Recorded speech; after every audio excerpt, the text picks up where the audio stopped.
Welcome to Weekly Pulse, your heartbeat to what's trending in sports. Between the global health pandemic, the Black Lives Matter movement, and the continued conversation about college athletes getting paid, the state of college football is a big question mark. I talked with USA Today's Dan Wolken and Paul Myerberg about how this upcoming season could look, as well as the future of athlete representation. There's a lot of uncertainty about the season. Obviously, these schools are trying to plan and prepare for an on-time start, and they're getting players back to campus, and they're trying to just get through this period of uncertainty about COVID and what the fall is going to look like, how practice is going to go, whether or not they're going to be able to stave off any outbreaks in their building. But I think just the vibe is uncertain. That's the word for it. Will there be interruptions in the season? Will the safety protocols work? Will they be able to have fans in the stadium? All of these questions that have been popping up since March, still not really answered to a great degree. And all you can do at this point is try to prepare and plan. But the reality is no one's in control of this. And everyone's going to have to just be flexible and adjust on the fly. And that's going to be a common theme throughout the fall, where people are really just holding their breath one week to the next. Would you agree with that, Paul? Yeah, I mean, I don't know what next week's going to look like with COVID. You know, like, how do you know who's going to play football in September? How do you know if there actually is going to be football in September? So, I mean, like, coaches and players always have told reporters for 100 years we're taking it a day at a time. And it was a lie every other time except for this. I mean, everyone is taking a day at a time because who knows what next week's going to bring or next month. So certainly if anyone in any profession, from media through coaches, through players or administrators, says that they know what's going to happen in September, they're lying, because I don't think anybody knows. And diving more into COVID, we've seen a lot of students and staff that have tested positive for COVID. Ohio State football players and their parents were asked to sign an acknowledgement of risk waiver for voluntary workouts. So in your guys' opinion, are you expecting some resemblance of a normal college football season this fall? And if so, what do you think that would look like? I don't think anything about this is going to be normal. Yeah. I think it's going to be very much a week-to-week situation. I think there's going to be teams that have entire groups of players probably not available to play on a certain game because they have a bunch of positive tests. I think you're going to see teams that have to forfeit games or are not going to be able to play. I think that's just going to be the way this goes, because what you've already seen as college athletes have come back to campus, they're being very conservative about small groups of workouts and trying to socially distance. But the reality is, once you get into practice and once you get into the fall school year, this is not going to be a bubble. Players are going to be living their lives out and about, and they're not going to be able to socially distance on the field when they're lined up and tackling each other and in the trenches and all that stuff. So you're going to have outbreaks. I think it's inevitable, and that's going to cause huge disruptions. It's going to cause games to be canceled, postponed, forfeited, whatever. It may cause the entire season to be interrupted. We just don't know. But none of this is going to be normal. And I know people hate to hear this because it doesn't really fit in with the ethos of what we typically think about college football. But winning and losing is not the priority this year. The priority is getting through the season without a major incident or a disaster, and for these schools to make as much money as possible to keep their athletic departments afloat. And before we move on to the Black Lives Matter movement, I know, Dan, I want to ask you this specifically. Can schools force athletes to sign waivers? And if they don't, what will be the implications that way if they don't end up signing a waiver? Well, I don't know that you can actually force that or if it's enforceable. Some schools have asked athletes to do it. From everything I've understood up to this point, they have done that. They've allowed the parents have allowed their kids to sign those waivers. But is someone willing to step up and challenge that? I don't know. We'll see if these schools continue on with this. Some are not asking for waivers to be signed, but I think at this particular moment, the public relations battle would be very difficult for a school to win if they told a kid, if you don't sign this, we're not going to allow you in the facility. But like everything else that's happened around this issue, a lot of it is sort of experimentation. We just don't know.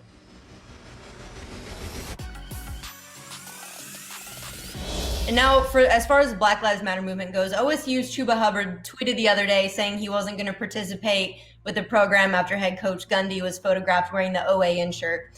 And I know a lot of other athletes have made their voices known from Texas, Clemson. So do you guys see this movement fundamentally changing the dynamics between college football players and their coaches? No, probably not. But I think it should at least cause universities to ask, like Oklahoma State should ask if it's appropriate for someone who subscribes to a worldview, or at least informed by an outlet whose worldview calls Black Lives Matter a criminal organization, whether it's appropriate for that person to be the leader of Black student athletes when your roster is composed primarily of Black student athletes. So at least I would hope universities ask that question. It would be great to see more representation and leadership on the sidelines. The bigger issue is that there's no leadership at the athletic director position. And when those people are in a hiring process, it's just logical that you won't see diversity on the sideline. So there are deeper issues at play than just between players and coaches when it comes to talking about why there aren't more Black head coaches and Black men and women in positions of power in college. I think the dynamics within the college football programs across the country have been changing over time. And you've seen that the ideal from yesteryear of the authoritarian head coach has diminished significantly. And, it's more about, sort of now the CEO guy who is about, building confidence and building the culture. And that's what you've seen a lot from the successful head coaches in this new age.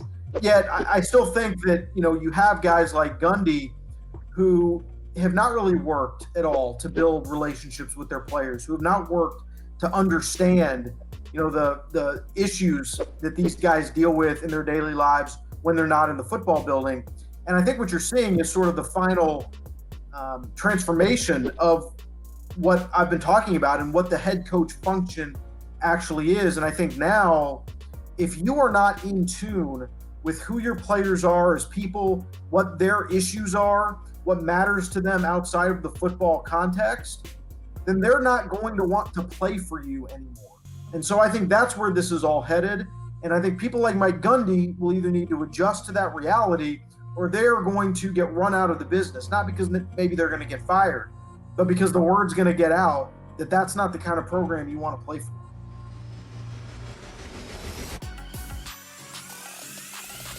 And with athletes having this more sense of a power, Florida recently passed a bill that would allow college athletes in Florida to be paid for the use of their name, image, and likeness. And that's the third state now joining California and Colorado to pass an NIL law targeting current NCAA rules. How important are these bills to the teams in those states right now?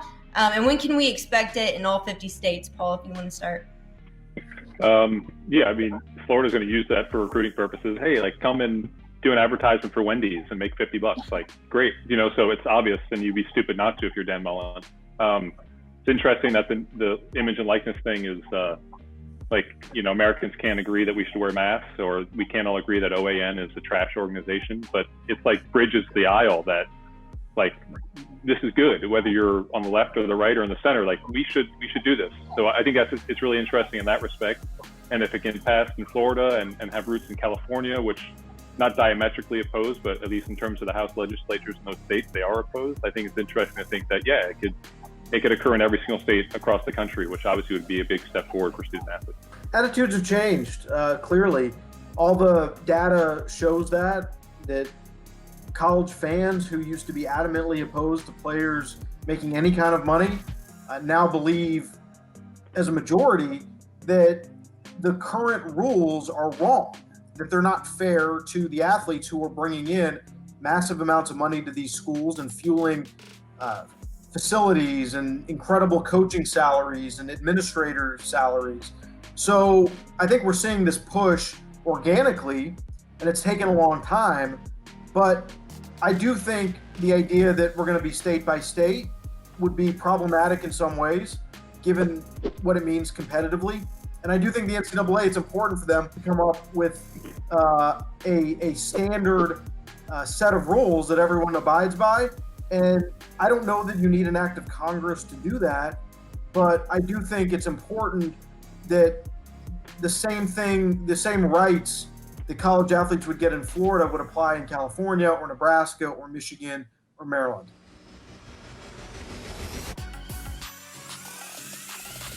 Last question I have for you guys. I want you to be completely honest, as you guys have already been. Do you guys see college athletics starting this year? Yeah, I think it's going to start. Will it finish, and what's going to happen? I don't know, but I think we've already seen how complicated this is going to be. The fact that you've had, positive tests, you've had Houston have to shut down their workouts. You saw a report out of Kansas State that a player who came on campus later than everyone else tested positive, and in the interim somehow got into the weight room and was working out and might have exposed other players. This kind of thing is going to happen all year long, and it's going to be very complicated for all these schools to try to prevent outbreaks or this COVID running through their program, which, again, I think most likely everyone who gets it, based on the statistics, will be fine. On the other hand, there are players with pre-existing conditions that are complicating factors. There are coaches who are older who have pre-existing conditions. And all it's going to take is one really bad outcome. And statistics say, yeah, everyone most likely is going to be fine, but if enough people get it, you're probably going to have a terrible tragedy happen. And what then? What will be the reaction of the public, of the team, of the administrators? I don't know, but it's going to be very, very hard. And I think anyone who just thinks that you're going to sail into the fall and everyone's going to be playing football, it's all going to be cool, and we're just going to have a normal season, you are deluding yourself. Yeah, like Dan said, it's not a question of whether it starts. It'll start. Maybe there's a question about the start date, but it'll start. The question is if it finishes, when it finishes, and how it finishes. I think it's really telling that a lot of schools have already planned ahead to end their academic year around Thanksgiving because they're predicting that there will be a second wave. So there are questions about whether we have a college football playoff, whether we have a traditional bowl season, whether we have conference championships. So there is a chance that the season ends right when it started, October X, and Auburn and Alabama claim a national championship, and Twitter talks about it for 8 months. That's a possibility. I don't know. That's it from us at Weekly Pulse, your heartbeat to what's trending in sports. Hey sports fans, if you want to see more videos like this, check out some of our other ones right here. And if you like what you see, hit the subscribe button and stick around for more from USA Today Sports.